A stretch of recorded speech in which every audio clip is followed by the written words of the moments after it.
Today, joined by none other than Mr. Lucas Leaman of Muscle Nerds. He's originally from Texas, but he's now located with his lovely wife, Zoe Knight, in good old Brisbane, Australia. Just a quick little synopsis of Luke's background with all of us. Some people may not know him. Luke, at 2 points, was an instructor with first Poliquin Strength Institute, and then in 2013 through 2015 was an instructor with Poliquin Group. He's got an extensive history with many people in the industry. He comes from primarily known for powerlifting and physique preparations. He's presented at SWIS on 2 occasions. Is it 2 or 3 now? 2. Supposed to be 3, but then the world went on fire. Yeah, you did the Aussie Talks in 2015, which was a crash course of your prepping the prep. And then in 2018, you did your full presentation on prepping the prep at SWIS. So Luke, give us a little bit more information on a little bit of your background. What is Muscle Nerds? Oh boy. Oh, you're just going to open up with that, aren't you? My background. So because I'm from Texas, everything's about Texas high school football. So we start, training really young for that. And you're pretty much bred into that. They throw a football in your hand the minute you get out of the womb. So, we get into weightlifting, like old school type of weightlifting, not really very different than what it is now, because we didn't have a lot of information back then. Like you either had great coaches that taught you how to do things right, or you went to the local library and you picked up some book from 1965 on how to lift weights and do push-ups and shit. I can cuss, right? Is that okay? Oh, okay, good. Oh, yeah. Because I don't think I can talk without cussing. Another Texas trait. So I grew up, idolizing Arnold Schwarzenegger like a lot of us. Thought that was the ideal physique, wanted to look like that. And so, but I originally started with that, but then I transitioned into training for football, and I would sneak into the junior high and high school and lift weights in the summer when nobody was around. I'd ride on a little bicycle up there, wasn't supposed to. Would lift weights, floundered around with that for a little bit of time. And then I remember the old muscle media. That's when I first got exposure to people like, Charles and like Charles Staley and Czech and all those guys back in the day. And I got addicted. I got hooked to that and got into Charles's stuff. And I really connected with what he did. And so I kind of went full on ham with that and just used a lot of the methods that he was talking about that he had collated from all these other, historians, strength historians and things like that. And it worked really well for me. So internet came out in 1992. All I did was study that stuff. And eventually I went to learn from Charles in 2007, and then eventually became an instructor there. So I was in that world for a very long time, and then just left like in 2015. So everything I've done has basically been, my whole life has been based around weightlifting and sports conditioning and physique and things like that, supplements and nutrition and things like that. So then when I left Poliquin Group, I was like, okay, what are we going to do? Because I left and Zoe didn't have a job because she had quit both of her jobs and sold her car and had flown to America. And so we were like, oh, what are we going to do? So we started Muscle Nerds. And the minute we said we were doing this, we had just inundated with all these people who wanted to work with us and do stuff with us. And we were at a point where we didn't have a dime. Like we were completely broke. I was in Rhode Island and I went, what are we going to do? And all of a sudden I got asked to come talk at SWIS, which I wasn't allowed to do when I was at Poliquin Group. I got in trouble for suggesting that. So now I'm like, hey, Ken, I can come talk now. Great. Come on. So we did that. And then we got somebody wanted us to do a seminar in Kuwait of all places. And that paid for us to be able to get to the Middle East and then eventually back to Australia. And then we just kept on. I said, well, okay, let's see if anybody wants to do these seminars and learn how to train a segment of the population that no one's really teaching how to train, which is the general population. Because you had, at Poliquin Group, the majority of the people that came that I was training, and including myself when I first started, nobody trained athletes. Everyone trained normal people. And so when I used to teach, I'd ask them, how many of you guys actually train athletes? And everyone raised their hand. And I go, okay, how many of you train almost all athletes? All the hands go down. Okay. And I'd ask everybody, how many athletes? One athlete, two athletes, one athlete. Okay, you're all Gen Pop trainers. None of you are sports trainers. There might be one or two dudes who really, truly trained at a high performance facility and had all athletes. I'm like, okay, cool. And I thought about that and I said, okay, the stuff that we learned from Charles and some of this stuff, it's all great. It works, but it doesn't work for everybody. It depends on the situation. If I'm taking Karen from next door, some of this stuff she can't do. It needs to be modified. And then you look at things like NASM and you look at things like, you know, the sports medicine degrees and the ISSA, and they teach you this really basic shit. Somewhere in the middle has to be the solution. Like, we need to be able to train them like athletes, but also to the point where they can actually handle it to their capacity. So we started working on models of modifying all the methods that we know in order to put it into a solution that was good for, you know, Jim Bob from next door and Karen from next door. Yeah, so that's it. So that's kind of, I've been known now as the Gen Pop guy, which I'm starting to try to get away from because I don't want to, that's cool, but I also do sports performance. And I just now finally, the last couple of years, started getting a lot of high level athletes. So now I'm trying to move kind of into that territory again as well. Yeah, like I remember your first actual kind of workshop for Muscle Nerds was at John Wiseman's gym in Toronto the day after SWIS. I'm pretty sure everyone was already mentally brain fried from SWIS itself because everyone shows up. I'll never forget that morning. Everyone shows up and their eyes are half hanging to their feet, and Luke just gets right into it, starts rhyming stuff off, and you see a few people, their eyes go like, oh shit, this guy's actually getting into stuff right now. Oh crap. And then you put everyone through that timed workout, the 20-minute just consistent circuit that seemed like everyone at first was doing okay, and then you start to look at a few people, and a few of the bigger guys start to look a little green awfully quick. And that was kind of the first time I personally got exposure to you. Because originally I was going to sign up for a course with PG in Rhode Island, expecting you to be the instructor. And I remember I had my credit card out to pay for the course. And then you announced, oh, it was on like September 11th, too, of all days, in 2015. And you were like, yeah, I guess he's not there. And I was like, well, credit card back in the pocket. Hey, Luke, when are you going to do something? And all of it started to go. And then you've traveled the world at this point now, literally a few times over, teaching all over. So one thing that I'm going to hardball you with right off the get-go is you had a Facebook ad and Instagram ad out recently that personal trainers are fucking up the general population. So I want you to explain that.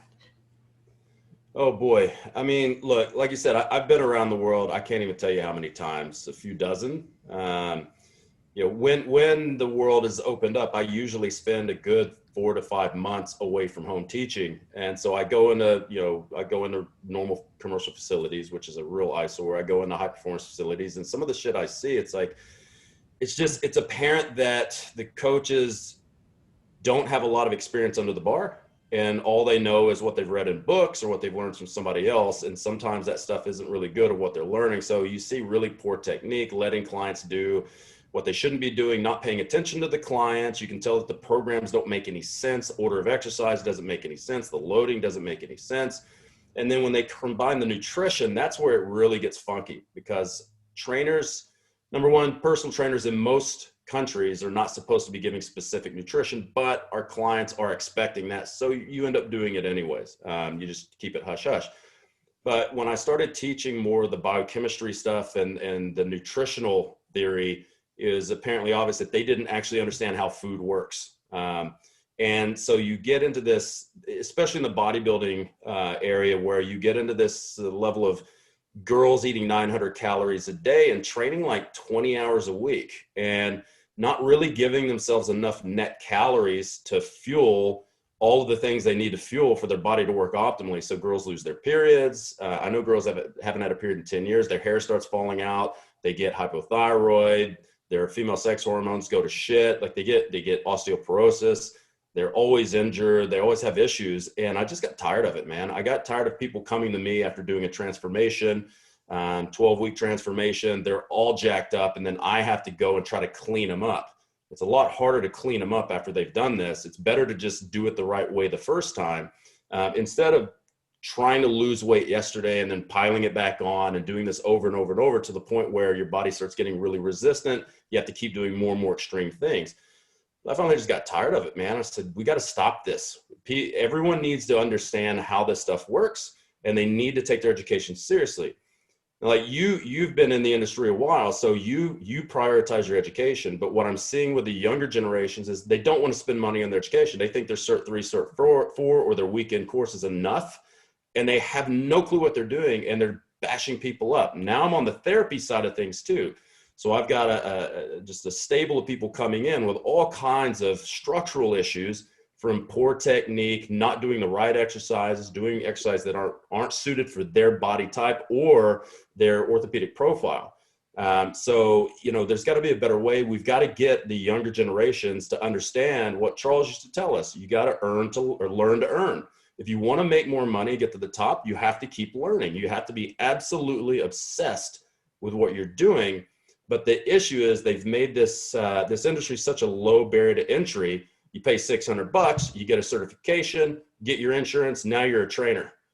When you might have been lifting weights for 2 years, and they think they're experts. You to become really good at this, you're going to have to be obsessed with it and understand that, a normal work week is 60 to 80 hours, and you got to fucking grind through, and you got to learn as much as you can. You can never stop learning, because you're always going to learn something that layers on everything else you know.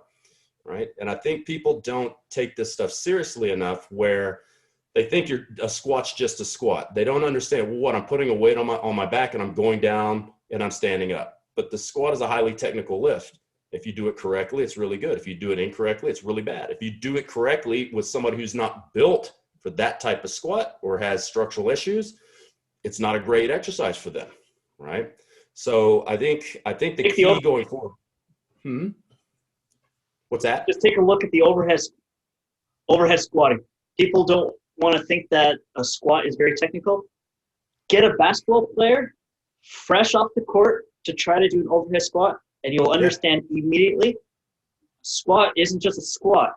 It is instantly much more technical than you'll ever understand, just by put a wooden dowel or broomstick in their hands and tell them to squat. Yeah, and that's the thing. And what I've noticed too is that depending on how your trainer squats, they're only going to teach you that squat. So if you go to somebody who does Olympic weightlifting, they're going to teach you Olympic weightlifting squat. If you go to a powerlifter, they're going to teach you a powerlifting squat. If they wear a supportive equipment in powerlifting, they're going to teach you a different type of squat than somebody who just uses knee wraps. If you go to a bodybuilder, there's no fucking telling what you're going to learn, right? So, and I think that's the thing, right? I've had clients come to me that have had 3 different types of coaches: powerlifting, weightlifting, bodybuilder. They have no idea how to squat for their own body because they've tried 3 different things and now they're screwed up. You got to understand, orthopedic anomalies as well. If you've got massive anterior rotation, what is that going to do to your femurs? What's that going to do to the muscles when you get to different degrees of flexion with the hips and the knees, and also dorsiflexion? Things change, muscles change roles depending on where you are. And if those joints aren't lined up correctly, those muscles can't operate correctly, which means that this type of squat may be good for this guy, absolutely wrecks this guy's lower back, So, but it's the lack of knowledge around functional anatomy. Okay. I know that this is my pec and I know that this is my anterior delt, but what do they do, and what do they do when they're put in different positions? And that's the key to truly understanding how to move and how to use exercise, right? And that's a lot of the things that I see. I think the younger generation needs to get comfortable with investing in their own education and think about that as a long-term plan for return on investment that's going to pay off 10, 20 years later. When I got into the industry, this was back, I was maybe 19, and I asked my parents if I could borrow some money to go take my basic ISSA certification, my first personal training certification. My mom laughed at me and she says, "This is a hobby. We'll give you the money. You got to pay it back. You'll never make a career out of this." And I went, And that made me want to do better. So it made me just get completely obsessed just to prove her wrong. And I spent my 20s dead broke because I was spending all my money on education. And I thought, yeah, I was at one point I was making six figures.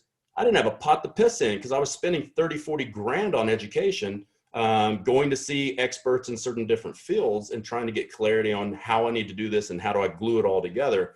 And I always thought about, you know, every year I'd wake up and I'd go, okay, I'm 27 now.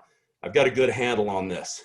And I go, you know what, but when I'm 30, I'll know what I'm doing. And I hit 30 and I went, okay, I got a pretty good handle. When I'm 35, I'm really going to be an expert. No, when I hit 40, same thing. And I've just gotten to the point where I just understand there's no way of becoming an expert because there's always something else to learn.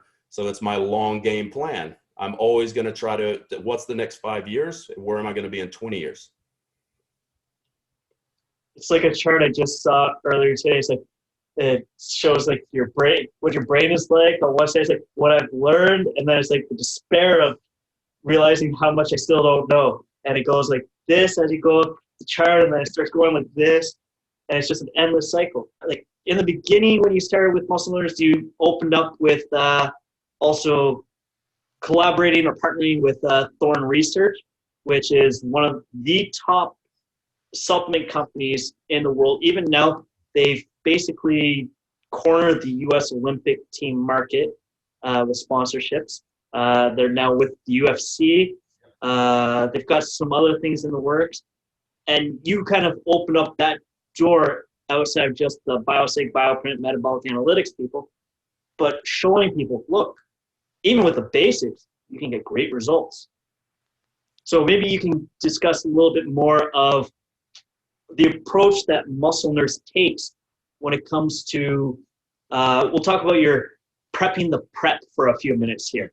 And what is prepping the prep? Yeah, so one of the things that I saw in bodybuilding is that, especially nowadays, like when I was still competing, you would say, okay, I'm going to compete one day, and you would train for years, and you would do the show when you felt like you were ready to be competitive. Now people will go, you know, Susie will go to her friend's bikini show and go, ooh, that looks like fun. I'll get on stage in 12 weeks. And she's like 38% body fat. It's like, okay, like, let's be more realistic. You're going to need a lot longer time than that. You've never lifted weights. Like we got some back work to do. And so part of the prepping the prep, and it's different depending on the context. So if I'm looking at like physique, I've got metrics I want to make sure that they are 100% ready to actually do a show. So part of that is getting your body fat level down to a sufficient amount to even think about doing a bodybuilding show.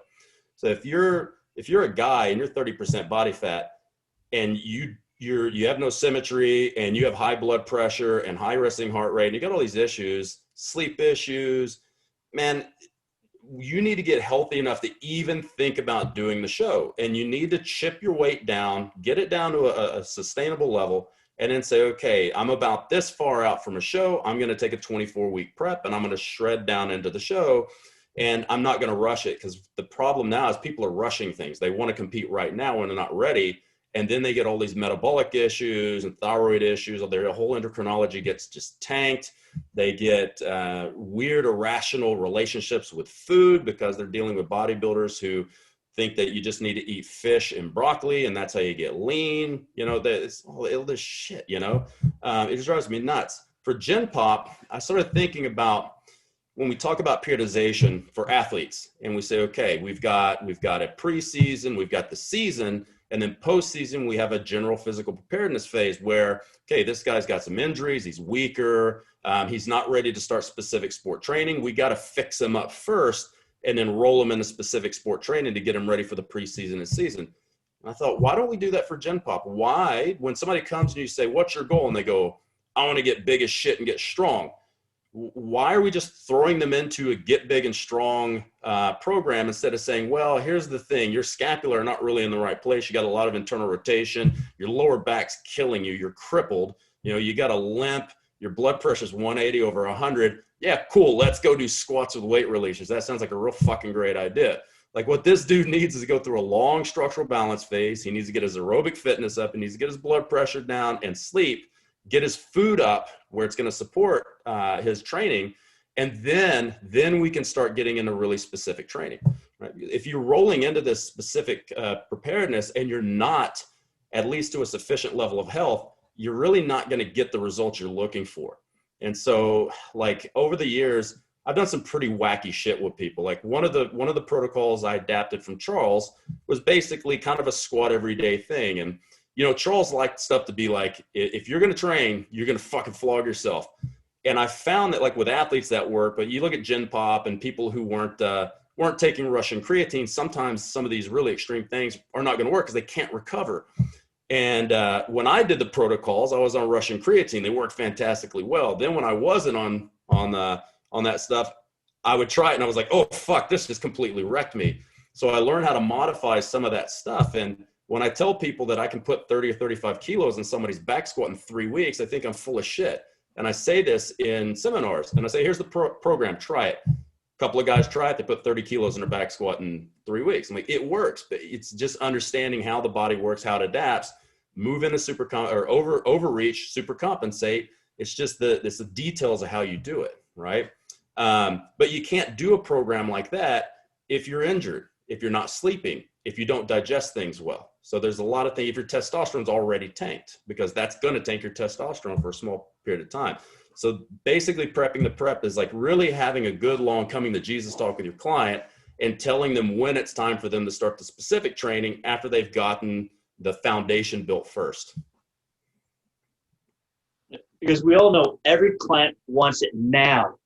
They don't want it down the road. So it takes having that real honest conversation with the client, whether it's you've had the client for a year and they're just like, oh, I'm not getting anywhere, or it's someone who just walked in fresh off the street and they're like, oh, I want a 12-week transformation, and they say, I can go down the street and get it.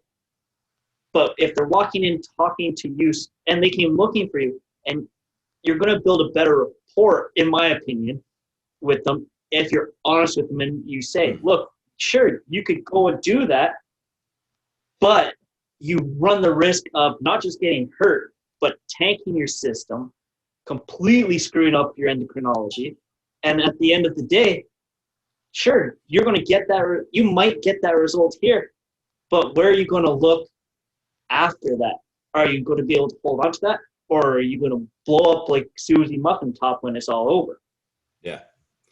Yeah. And, you know, a lot of it, you can look at a lot of this stuff as a credit card. You have a metabolic credit card, you have a structural credit card. And so with the physique stuff, the body is really good at adapting and it's a lot smarter than you are. So if you push a body to extreme, it's going to go, okay, motherfucker. And it just goes back the other way like a boomerang, but worse, right? If you look at those structural things, this is something I'm learning now that I'm almost 43 and I'm starting to get some niggles and things. And I'm starting to think back about some of the stuff I did when I was competing and you know, getting crazy big and crazy strong. And I'm like, okay, I can see why my back is like this now because of the 2 times I tore my serratus. There's a time I herniated my neck.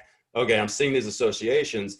What people don't tell you when you're in your 20s is that what you do in your 20s, if you push it to extremes, it's like a credit card. You're racking up all this debt. You're eventually going to pay that back in your 40s.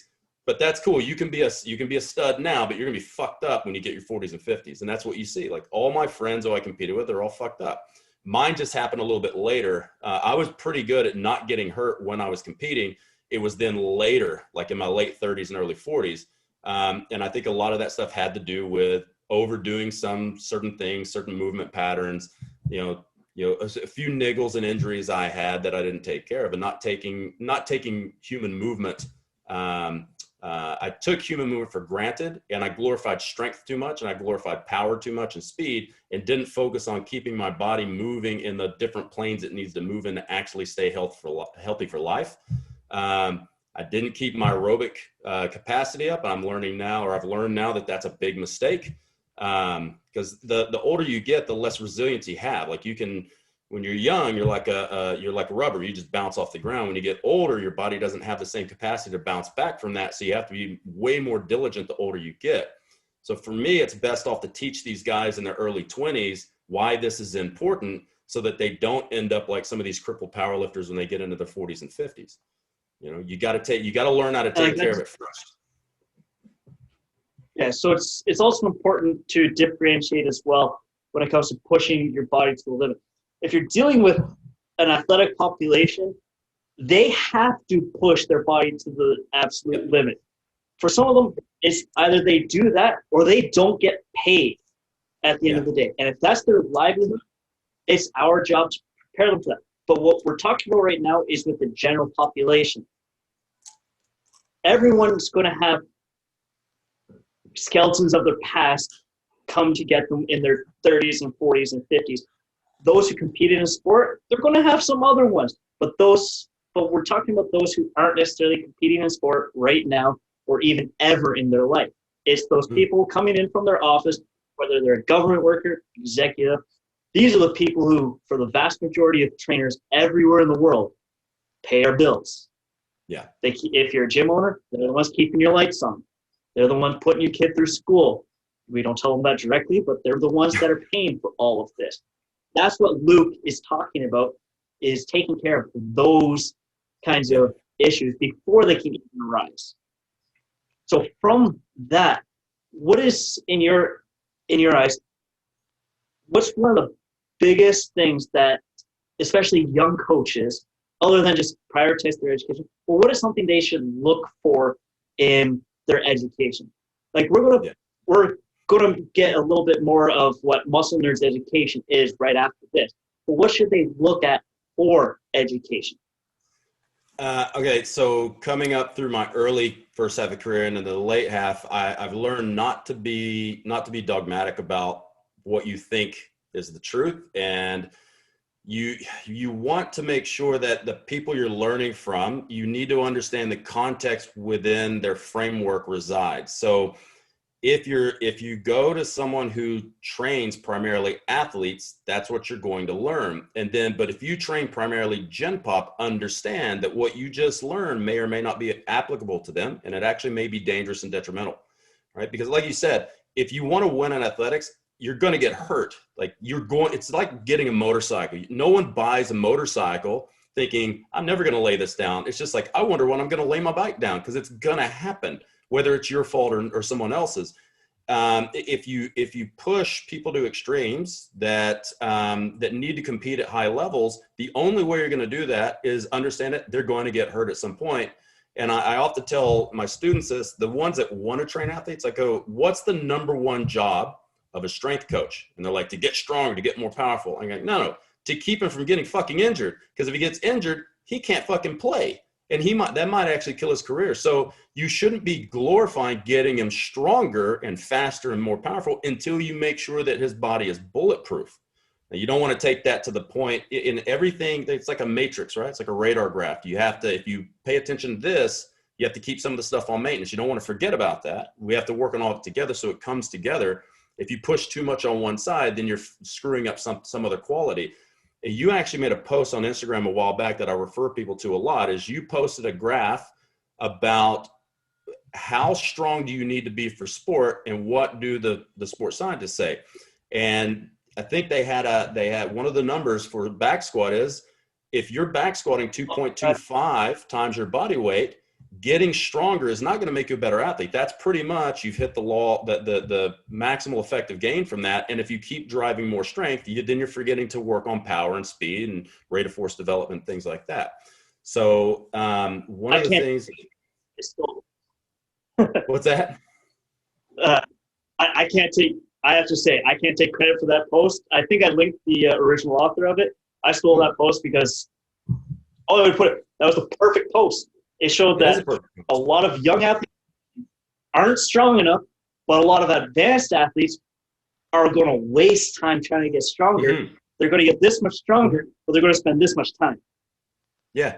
And if they're spending that much time, what are they giving up? What qualities are now diminishing because they're too focused on being the strongest guy on the team instead of being the best guy on the team or girl? One thing I like, if people are talking in black and white about the human body, they're full of shit. There's nothing black and white about the body. The body is massively dynamic and everybody's body is different. I think one of the things that blew my mind the most is I did Tom Meyer's fresh cadaver dissection course. So me and Dr. Mike T. Nelson went together. And so we spent 5 days cutting up dead bodies, and we had 8 dead bodies on the table. And when I opened them up and I looked at where the muscles originated inserted, I was like, huh, that's weird. That doesn't look like my anatomy books. And then I went to the next cadaver and I went, wow, that one looks even different. None of these bodies look like what I see in my anatomy book. Huh. Well, that's going to change the way I think about how the body works. So a movement for one person, we might need to alter it, but you don't really know about that until you look in a dead body and see where those things, and when you're moving the body around, seeing how the fascia contributed some of this stuff to it, it really changes the way you look at how you do exercises, and understand that one size does not fit all, like we're taught when we get our personal trainer certifications. So I think every trainer and therapist should do a fresh dissection course. I think that a lot of them should really understand functional anatomy, anatomy trains, how the fascia affects performance, how it affects bones, how it affects muscles, how the brain works in this scenario as well. And then start trying to layer that on, okay, now when I see should I have this exercise or should it be modified for this? They need to learn proper assessments, like proper orthopedic assessments, like Craig's test, prone, supine, internal, external rotation. They need to learn manual muscle testing. There's a lot of stuff they need to figure out to see if something is going to be a weak link when they get into a certain position of a movement. Right? That's a big deal. And then because exercise theory and periodization, that's all pretty easy stuff. Learning periodization models, when to use them, why to use them, which ones you don't want to use in what situations, learning how to structure a workout. The first book I tell people to do is the first book I started with is Poliquin Principles.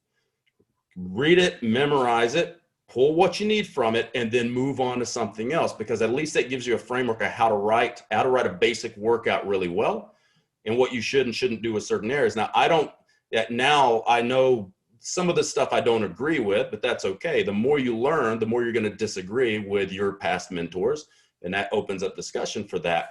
But, sometimes too, when books are written, the science isn't quite clear, so we can only assume certain things until new science comes out, and then we have to be flexible to change our model. So you want to try to find a mentor that's open-minded and knows the foundational stuff, but also knows how to think outside the box, as long as outside the box makes sense with what else you're doing. And you always have to be fluid. You got to be flexible to then, one day say, well, that's what I used to believe, but now based on my experience in the gym and based on what the new literature says, I'm going to have to be flexible to change my ideas, because there's a lot of stuff that I did 20 years ago that I would never do now, because I've learned more in 20 years. But you have to be able to get rid of what you used to know and accept what we now know. So that's a big, important factor as well.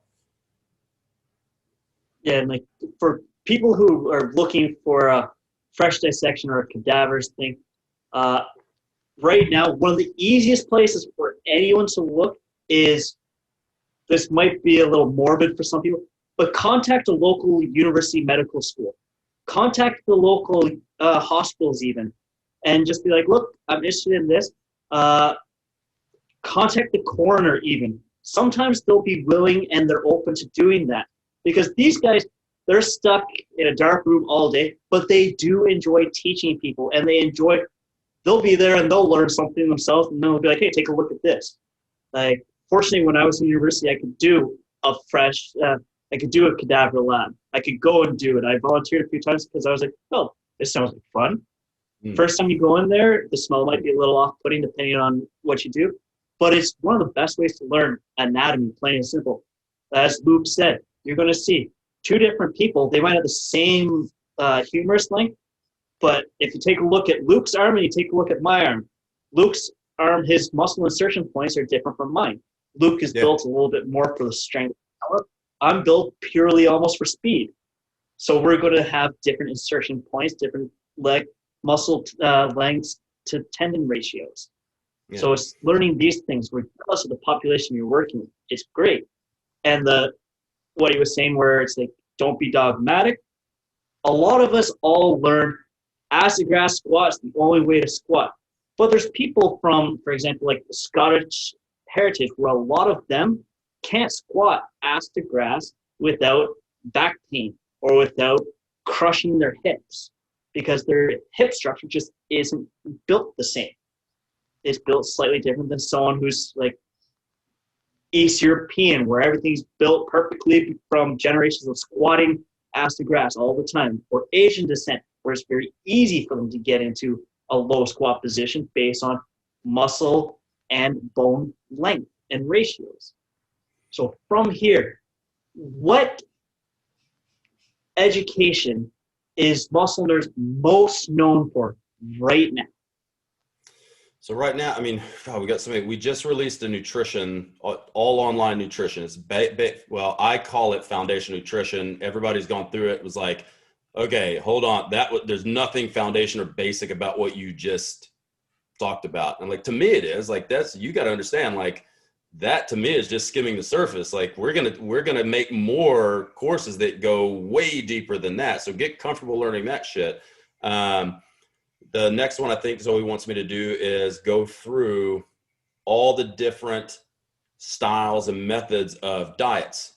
Okay, like go through everything from super ultra keto all the way up to like Poliquin diet, and then analyze them all and say, here's the history of it, where it came from. This is where you might want to use it. This is where you might not want to use it. This one over here is total shit. Like, here's I think the slide for the snake diet's going to be like, just don't fucking do it. It's retarded. It's going to be shit like that. And then like kind of busting the myths on what keto is and isn't, and the different types of keto, because that's been completely misconstrued, because everything's gotten commercialized. So when they have some shit to sell you, they're going to bastardize what it actually is.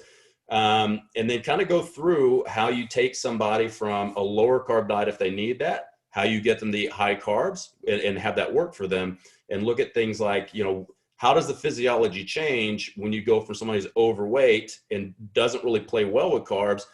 What happens when they get to a normal body fat percentage and everything starts working well, versus when they get really lean? How does that change as well? So I'm going to go through all of that stuff. So that's going to be pretty massive. And how to set those types of diets up. We've got our program design course, which right now is pretty much our flagship one. So that one is, we've got a new intake in January. It's, you pay one time and you go through it multiple times.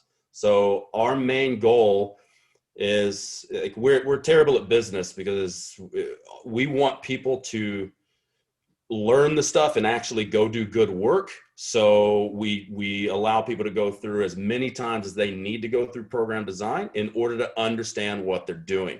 And it's a massive, it started as an 8-week. Now it's, I think, up to 12 weeks. We have fortnightly calls, group calls, where I'll do surprise lectures and we'll do a Q&A. We've got a forum that's really active. It comes with an in-person seminar, which I don't know if we're ever going to do that again. So what we did was we took some video that we did from other in-person, and we just said, fuck it, we're just going to give you this. And we just keep adding more stuff to it. So our students, they call it the course that keeps on giving, because we just keep giving them more information, but we only make you pay one time. And so that I think, if you want to learn foundational program design the way we do it, where, I've done the Poliquin stuff, I've done the check stuff, I've done all these different systems. This is my interpretation of how to glue all that stuff together, so you have multiple tools in your toolbox, so you can pick and choose the right tool that's going to make sense for your client. And I think that sometimes, a guy asked me the other day, I don't understand, like, when I see your programs, they look so different from other people in the industry. And I'm like, well, I've exposed myself to a lot of different things, from the therapy side to the strength side to the conditioning side, triathlon side, powerlifting, MMA. I've done all this stuff, animal flow, a Gosku clinic. I've done all this stuff. And so I've just learned to pick and choose which pieces are going to work in each client scenario. So you might see, I might give somebody a program that looks like stock standard 5x5. Or they may have a program that's kind of a quarter of that. And then they might have some animal flow stuff in there. They might have some yoga stuff. They might have this. And it looks like nothing makes sense unless you know how to interpret what I've done. And when you can interpret what I've done, you see how it actually works all together. It just looks weird, but it fucking works. Yeah. So, but that course realistically isn't to teach you methods. It's to teach you how to fucking think. It's to teach you where research is limited, and that bro science and in logical science, where those things have to coexist together, right? It's got to be like when people talk about God and science, you either pro God or pro science, but realistically, no matter what you believe, they can coexist if you think about it rationally. So we do the same thing, and think about why you're giving somebody a certain exercise, the way you're doing it, and how you've sequenced those exercises together. And then if you can understand these concepts, then any method you learn, you can immediately own, because you know what the thing is trying to do, what muscle fiber type it's doing, what it's doing to your nervous system, what it's doing to your cardiovascular system, whether it's aerobic or anaerobic, and how you manipulate those. So it's a critical thinking course more than anything. Yeah, I like that. And one thing that you've been really big on for at least since 2015 has been accommodating for the client based on their stress. Because we all live in a hyper-stress world. Everyone likes to use the catchphrase, oh, your cortisol is this and that, when it's like, okay, but how do we actually fucking deal with that with our client when they come in? I remember you saying, okay, a lot of trainers, they just like to come in and smash the shit out of their clients. We hear that all the time. XYZ trainer, oh yeah, I really smashed them today. Okay, but was that beneficial? And is that going to get them not just a result, but are they going to be craving to come back the next time? Or when they come back the next time and you think, I'm going to smash them, do you need to lay off on them? So you've been big on the stress thing. Give us a little bit as to why and what you kind of think of in that term. Yeah, it's like, yeah, I'm going to smash them. Cool. But how's that benefiting them? Yeah, maybe they're so smashed in life. That's the last fucking thing they need. Maybe we need to build more stress resilience. If you think about stress as a cup of liquid, and you only have a cup that's big enough, when it's not big enough to handle all the stress, you've got to reduce stress somewhere, or you have to build a bigger cup. You're not going to build a bigger cup with 3-2-1 wave loading. You're going to make the cup crack, right? If the scenario outside the gym is not conducive. So we have to use I hate the word holistic, but it is the perfect word for this. You have to have a holistic viewpoint of everything going on in their life, and you got to put the personal back in the personal trainer. So, if you think about things like hormones, like if we talk about the endocrinology, insulin resistance, we generally look at that as a bad thing. But the body tends to do things as a response to things that are not working correctly. So is insulin resistance a bad thing that we need to reverse, or do we need to find out why the body's protecting the cell using insulin resistance and work on that instead? So, somebody's insulin resistant. Great. Let's give them glucose disposal agents so that their blood sugar looks great. Great. Now you fucked up all kinds of other shit because the cell doesn't want the glucose for a specific reason. Now we need to figure out why. And that's the big question, right? Why are these things happening? If your cortisol is too high, why? Maybe it's trying to suppress your immune system because your immune system's going haywire. And then you give people things to suppress their cortisol, and now their immune system goes all kinds of crazy. Like most of the stuff that your body's going to do in a chronic manner, it's doing to protect you initially.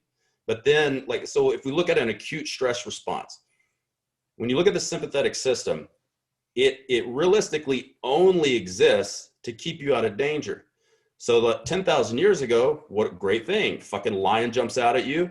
Stress response kicks on, you get away from the lion, you get back to normal, you get back in a parasympathetic state. Now the lion is social media, social judgment, worried about COVID, worried about losing your job, worried about losing your house. You got a family, you got kids, you got a mortgage, you got a car payment, you got all this shit. Like we can't get away from the lion. So when people are in sympathetic overdrive, those acute things now become chronic. And when they become chronic, you're trying to get that system to do something it wasn't originally designed to do. So it would be like if you went and got in your car and you needed to drive 25 kilometers away and you put your car in first gear and you never went to second gear, but you just mash it down and try to do 110 on the highway. Your car is going to explode. Like things are going to break, but that's exactly what people are doing. So it's like you're cruising along in first gear and your trainer comes and he goes, oh, let's hit the nitrous button with 3-2-1 wave loading. And he hits the nitrous button, and it's like in Fast and the Furious, when Paul Walker's driving and you hear the ding, ding, ding, ding, ding, and the plate falls off the thing and his car blows up. Like that's what's happening to people because we're not looking globally at everything in their life. And Am I doing things in the gym that's going to push them in a positive manner, or am I pushing them in a negative manner? And that's what we have to get more clear on. So if you want to truly control the endocrinology, you have to get control of the master regulator, which is your brain and which is your hypothalamus. And you do that by using stress management techniques and then doing things to balance out their bioenergetics, doing things to balance out aerobic versus anaerobic, their metabolic versus their neural pathways. If somebody is massively stressed out and they've got a low HRV, high resting heart rate, high blood pressure, the last thing they need to do is really heavy lifting. Okay. They already have a lot of pressure in the vascular system. And now you have them do, months and months of Valsalva maneuver, causing more pressure in the vascular system. They're getting plaquing and they end up with a stroke or a heart attack. Like, that's not, when you look at what people ask you to do for them, they come in and they go, look, my wife hasn't touched me in 3 years. I haven't looked down and seen my ding-a-ling in 10 years. I've got low testosterone. I can't get a hard boner. I want to lose some fat, look sexy, and, get a little bit stronger. And you're like, yeah, we're going to fucking drop set intensifiers with fucking complex training, weight releasers and chains and bands. And the guy's like, no, dude, I don't want a 40-inch waist anymore. And you're like, yeah, you're going to get in a strongman contest. Yeah. And they're like, no, dude, I just want to see my dick. Like, that's all they want. And so, you got to keep that stuff in relation. Like, all these hormones are fine. Low testosterone, high cortisol, insulin resistance, high blood pressure, a lot of metabolic syndrome stuff. The solution is not to lift more. The solution is to do the right amount of lifting and the right type of lifting on the metabolic to neural continuum. And then also to take a look at their energy systems. Are they overly anaerobic because their brain is in a state of fear and they're always needing to run from something? Or can we alter that back to more of an aerobic foundation and balance those two systems out so that they build more mitochondria, the mitochondria work better, and they can easily lose fat after that point? It just basically falls off of them once you get them all balanced out. Sorry, I'm just going on a big tangent. My caffeine just kicked in. No, I like that, because it's like everyone's got those clients that are hyper type A, that when they come in, it's our job almost to put the leash on them and pull them the fuck back. Mm-hmm. They're trying to be that German Shepherd, or no, they don't have the engine of a German Shepherd. They're trying to be the Chihuahua with a German Shepherd engine. It's the Chihuahua what they need. Trying to be a pit bull. Yeah. Well, oh no, it's the other one that's humping the other dog. I can never keep up with what your dogs are doing to each other. But then we also have those clients that Luke's not saying not to give your client a kick in the ass and actually push them, because our clients pay us to, one, get them a result, keep them accountable, but also they want to leave having known that they couldn't have done that without our professional expert guidance along the way. Nick Mitchell puts it very well when he says stuff like that. He basically says it that your client should not leave the gym thinking that I could have done that myself. Whether it's we had to pull back on them, whether it's we got to take them from first gear, shift them into second gear, and then throw a rocket on the back of that car and launch them into the sky. Because there's sometimes we need to do that with them to show them what they can actually be capable of. In my experience, I find that really with the female population that they need a bit more of a push with the weight so that they gain the confidence with it. And then once they get it, then it's, well, we got to pull you back a little bit, because you're starting to make the guys not just look bad, but you're going to crush yourself in a moment. And then from that, we need to learn that art of coaching more. Whereas what client needs that pullback? Is this client on fire today and they're coming in to crush it because they need to crush it mentally? Or are they coming in just their body language? They're just, everything sucks today, and we just got to get the blood flow going. So what kind of, when we get clients that are overstressed, but they come in on fire, or if they come in and they look like their dog just got kicked, how do you kind of look at that kind of stuff? Yeah. So first, I want to say something based on what you said. You said it perfectly. They're looking for guidance. It's our job to dictate the training, not theirs, right? if they want to dictate the training, here's your money back, go train yourself then, you know, because you're asking me to tell you, instruct you on what you actually need to be doing. So you got to trust me. Because you're right, a lot of guys are just, they'll come in and they're all pissed off and they want to train the pain away. And it just becomes another addiction for people to just come in and thrash yourself so you don't have to think about life. You know, there's honestly no different than, you know, cocaine and hookers to drown the pain away. You know, it's the same shit. People get addicted to the feeling. Runners, it happens to runners and endurance athletes a lot. You know, a lot of people get into running because they can just run and they go, it just shuts my brain off. I'm like, yeah, but you don't understand what's happening on the back end of that when you're not ready to run. My knee hurts. We probably need to work on your hips and your feet first. Well, no, I keep running 30K because it makes me feel good. Yeah, but it destroys your fucking knee for 2 weeks, you know? And lifters are the same way. They'll squat and they go, oh, my lower back's so pumped up. No, it must be the D ball. I'm like, no, it's because you look like a dog taking a shit in the bottom of the squat. If you keep letting your ass, if you keep letting you go into that massive butt wink at the bottom, you're taking all the tension off the tissue and you're pushing it into passive tissue, and you're ramming all of your fucking joints and your ligaments. So that you're actually taking the stress off what you're trying to work. So stop squatting so low until we get you to be able to squat low naturally. One thing I like to do with clients that they're like, they don't want to be thrashed. There's absolutely nothing wrong with thrashing them, but you can thrash them in different ways. Like, why do people love CrossFit? They get thrashed. So, you know, people love to hate on CrossFit, whatever. But here's the thing.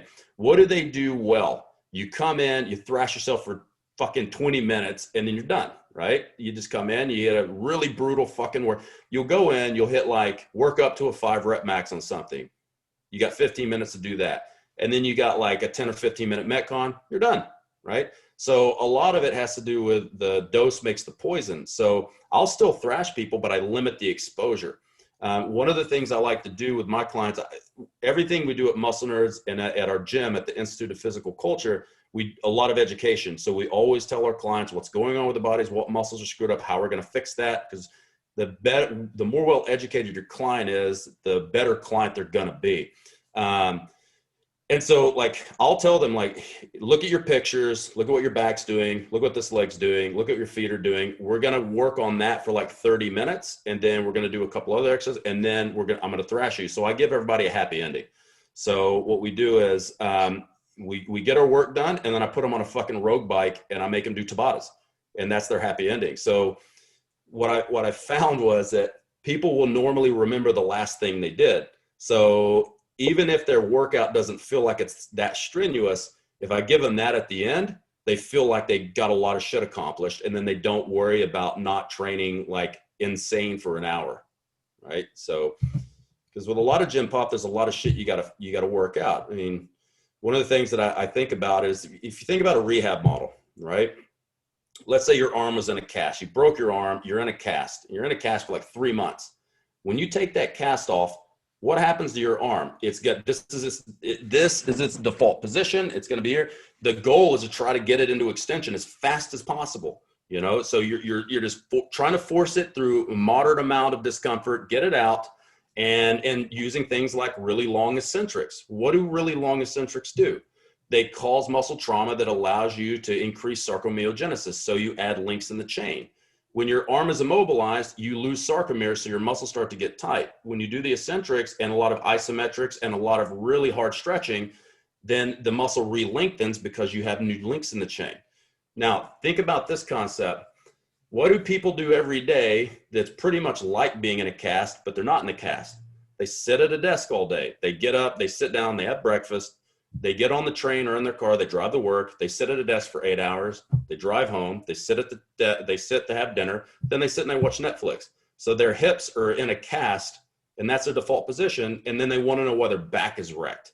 So in that case, what we'll tell them is we'll put them on some pretty brutal isometrics. We put them on really like long eccentrics to try to basically iron all that stuff, some pretty heavy PNF stretching, static stretching, and we layer all this stuff together. So the workout doesn't look that bad on paper until they do it. And then they're shaking like they've got fucking Parkinson's disease, and they're sweating profusely, and they're not even lifting much weight. But then after a few weeks, they go, my back feels better. I can sleep all night and my back's not aching, and great. Okay. Now, once we get you fully over this hump, I'm going to thrash you with traditional weight training. So we got to do some structural balance shit before we get to that point. For me, the devil's in the details. So a lot of times when I'm writing people's programs, they'll look at it and they go, that's it. I'm like, yeah, that's it. I'll tell you what, text me after you're done. And they'll text me like, that was the most brutal fucking thing I've ever done in my life. Yeah, it doesn't look like anything until you do it. And it's a specific way you do things that make them really horrendous. It's like I find a lot of coaches, you've said this before as well, a lot of coaches especially, I was just going to say, trainers are the worst fucking clients when it comes to that. They want everything super complicated. You want like a Velocar step special. If you're not on Russian creatine, you're not surviving Velocar step supersets for more than one workout. Because the second time you come to it, you're going to leave. Every joint in your body is going to hurt. Your eyes are going to want to fall out. And you might as well just attach a colostomy bag to yourself because that's the state you're going to be in. They want GVT and advanced GVT all in one. They're going to want cluster training, eccentrics. When it's like, here, let's start you back off with the basics that you never mastered in the first place. And then they go to do it, and their ass doesn't just get handed to them. They're like, wow, have I ever lifted a weight before? But it's because at the end of the day, the basic shit fucking works for a reason. There's a reason why there's something called a foundation, because it will always work. Yeah, it's absolutely true. It's like here's the thing.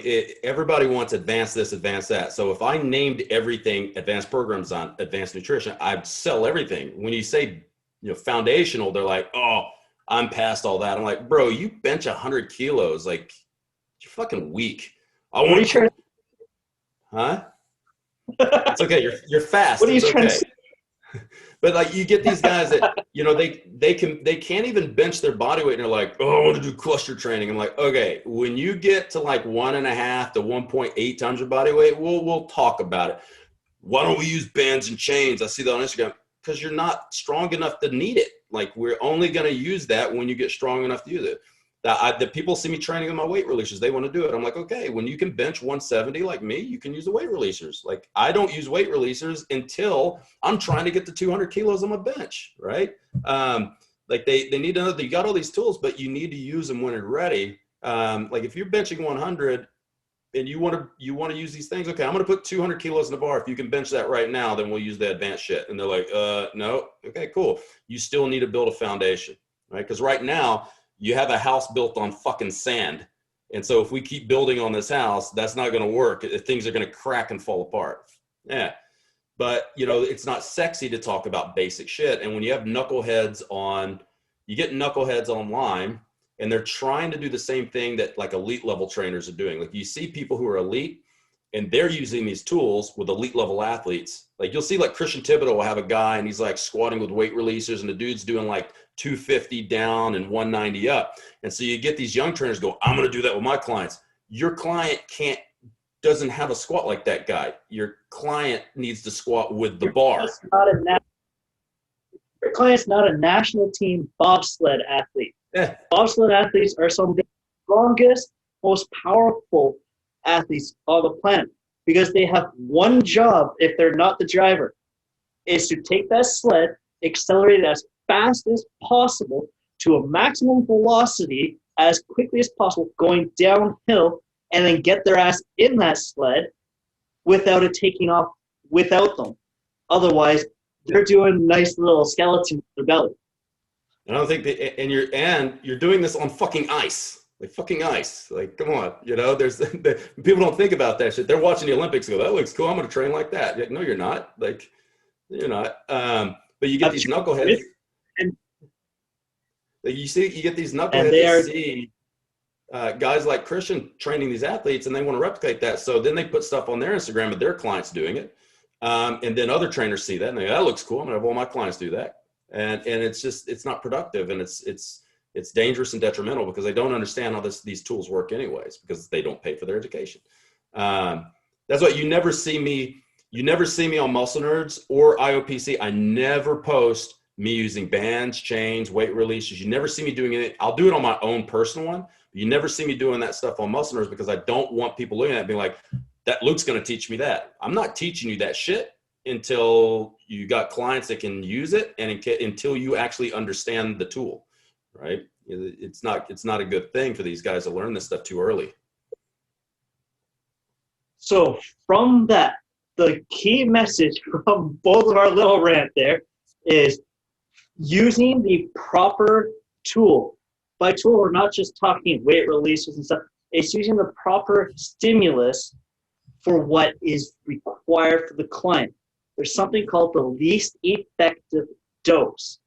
And if you continuously use the least effective dose, you'll have a longer term progression with any athlete, with any client, anybody, general population. But if you go right to the most advanced thing, there's a saying, if you use, I can't remember who said it right now, but it's, you can waste training twice. You can use a tool too early and not use it effectively. So by using it too early, you've now taken away the ability to use it later. And by not using it properly, you've taken away the training effect that you can get out of it a second time. Yeah. That's why newbie games are so amazing. And that's the thing. It's, I got a couple of thoughts on it. One thing is it's the concept. I cannot remember who said it first, but I know Charles used to say it a lot and Paul Chek used to say it a lot. You can't fire a cannon from a canoe. So I thought about that and I said, okay, in order to clarify this for people so they understand, I need to clarify what the cannon is and what the canoe is. So for me, the cannon is the nervous system and the canoe is the structural system. So if I have a canoe, it's a rickety little fucking canoe, and I build a bigger cannon, I'm going to eventually build a cannon so big the canoe can't support it. So I need to build a bigger boat, right? And in order to get to the highest levels of strength, you're going to have to turn that boat eventually into a destroyer so that it'll hold the guns it needs to hold. But you can't do that unless you do the right techniques at the right time and put them in a logical order of athletic development. Even with Gen Pop is athletic development. We're still using the same progressions, regressions. We're still using periodization. We're doing all that stuff. And I think that one thing that people need to really think about is progressions and regressions. And I don't want to call it the least effective exercise, but if someone can't do a certain exercise, you need to know how to regress that back until you have an exercise they can do technically well and load it technically well. And then now we need to progress. And when they're strong enough on that and everything looks good and it looks pretty and your grandma would be really proud of the way you were doing a split squat, then you move to the next progression until you finally get to the higher level stuff. And you got to work through those levels, and you don't want to use a high level exercise when a lesser level exercise will work more safely and give you more benefit. And you want to earn those exercises. So, I'm big on earning exercises, earning methods, earning tools. You got to show me that you're proficient at this before I move to the next level. And one thing I thought about doing at our gym is doing like a martial arts style of progression where it's like we give you a belt and you get a stripe, and every stripe, because when I took Kung Fu, we had a thing where you got a belt and you got 6 stripes to a belt, you move to the next belt, and you had to learn 6 techniques perfectly well to get a stripe. So you had to learn like 36 to 40 things and do them really well before you could progress to the next level. So we would have progressions where if you can front foot elevated split squat really well, cool. Now you got to do it on the floor. Now you got to do rear. Now you got to do Bulgarian. Now you got to do a Gorsha squat, and you work through these progressions. And then, okay, now you've earned the right to actually squat. And before you back squat, you got to overhead squat correctly. Then you got to front squat correctly. Then you back squat correctly. And we kind of work through all these things in a logical manner that gives people a gamified system to want to get to that next level. So they work really hard at the low level stuff, so they earn the high level stuff. You got to put that dangle that carrot. Yeah, I kind of like that. Now, keep in mind, we're talking general population when it comes to how I train it. But that's also still applicable to many in the athletic realm. If you take certain sport athletes, they're going to be all kinds of jammed up or beaten up or broken, depending on the sport, depending on what they've gone through in the sport, depending on the position in the sport. A football lineman is going to have, American football lineman, I should be a little more specific here, is going to have far more bang-ups and smashings than the quarterback is. But the quarterback's going to have certain issues that the wide receivers aren't going to have. And the guy who's able to just get jacked and never have to worry is the kicker, because his one job is that. And a lot of NFL players will say the fittest, most jacked-looking guy on some of their teams are actually the kickers, because they have the extra time to be able to do that, and they're not always in therapy for having another 350-pound man plus 3 more fall on their knee sideways, and somehow the knee didn't get torn off of them. Different sports, you're going to have different things. You can still have to progress them through. If they can't back squat ass to heels right from the get-go, what many of us have been taught, regress back to split squats, front foot elevated, whether it's with just body weight, dumbbells, barbell, pulley, position of the pulley, change the position of the foot. There's thousands of ways, as I like to say, to skin a cat and still get the same outcome in the end. There's more tools in our toolbox, which is why bringing a guy like Luke on here, where he's someone you can gain several tools from to then be able to put into practice immediately. So as we wrap all this up, what I've been asking every person so far, which I think only one person's been successful at it, is finger in the eye, one single thing as the priority to focus on with general population that you would suggest for clients to do. The one thing that they need to focus on, okay, now I'm gonna ask you to clarify. Just give me a little bit of dialing in for context. The one thing the gym pop person needs to do, or the one thing the trainer needs to do with the gym pop person? The one thing the trainer needs to do with the gym pop. Okay. I'll tell you probably the most important thing that I found over the last 6 years, and it's now coming out in the research. You're going to see a lot of people talking about it. So one thing I like to try to do is I like to try to stay ahead of trends. I like to try to figure things out before they get popular. That's why when I started talking about stress, nobody talked about that. Not in the way that we do. I started talking about mitochondria, and everybody talks about that. I've got ideas of where I'm going to next. But one of the things I was very clear on with my students over the last 6 years, your clients need to train, at least initially, most of their movements in the lengthened position.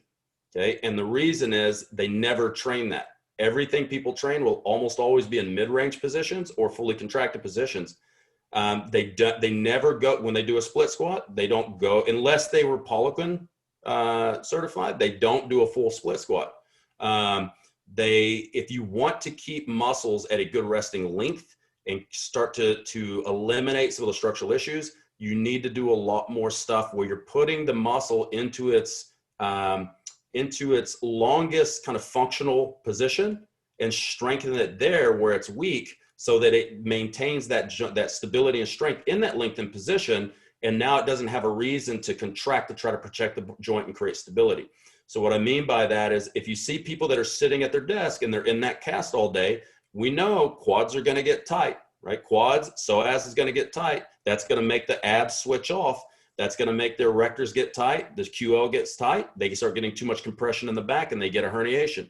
That's going to switch off their glutes. That's going to neurally inhibit their hamstrings, right? So we need to look at what muscles need to be stretched in that position, or I shouldn't say stretched. We need to get them into that range of motion. So if you have somebody who's doing a split squat and they can't get their knee past their toe, we really need to try to force them at some point, using regressions and PNF stretching and training in isometrics in those positions, to get their rec fem or get their ankle or whatever the issue is based on our assessments, to allow them to go into that full range. And then they need to strengthen that. And then if there's muscles that are too long, they got a length tension discrepancy, we need to put that muscle into a lengthened position, not to stretch it, but to get it stronger in that state so it can pull into a normal resting position. So I would say, in the early stages, think about a lot of things that would put the muscle in its fully lengthened position and strengthen it there. Split squats are a perfect example of that. If they can hinge, a good morning or an RDL will be perfect for that. If they can't hinge because their lower back's wrecked, have them do isometric Polish good mornings. Okay, that way they can teach the muscle how to fire in a position that's not really firing well in, and then focus on working fully contracted positions for the lengthened muscles as well. Sorry, that was more than one. So from what he's saying there is, first, the lengthened range of motion, the lengthened end range, and then the shortened range. Those are the two places where not just chronically weak, but also those are the positions our body, as soon as we enter them, Golgi tendon kicks in, seizes up, also causes a lot of injuries.